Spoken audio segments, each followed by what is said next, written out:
మనిషికి శక్తినిచ్చే అమృతం అన్నం. అందుకే అది పరబ్రహ్మ స్వరూపమైంది. 3 దశాబ్దాలుగా తిరుమల తిరుపతి దేవస్థానం భక్తులకు రుచికరమైన శుచికరమైన ఆహారాన్ని అద్భుతంగా అందిస్తోంది.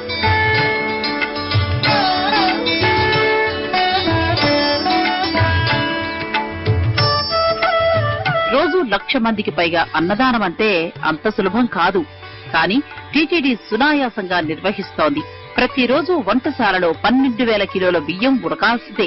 1,500 కిలోల కందిపప్పు, 800 కిలోల వంట నూనె, టన్నుల కొద్దీ కూరగాయలు ఏ పూటకా పూట సిద్ధంగా ఉండాల్సిందే. వారాంతాలలో, పర్వదినాలలో ఈ మొత్తం మరింత పెరుగుతుంది. గత మాసంలో రికార్డు స్థాయిలో భక్తులు స్వామివారి అన్న ప్రసాదాన్ని స్వీకరించారు. గత ఏడాది కన్నా 2 లక్షల మంది భక్తులకు అధికంగా అన్న ప్రసాదాన్ని అందించారు.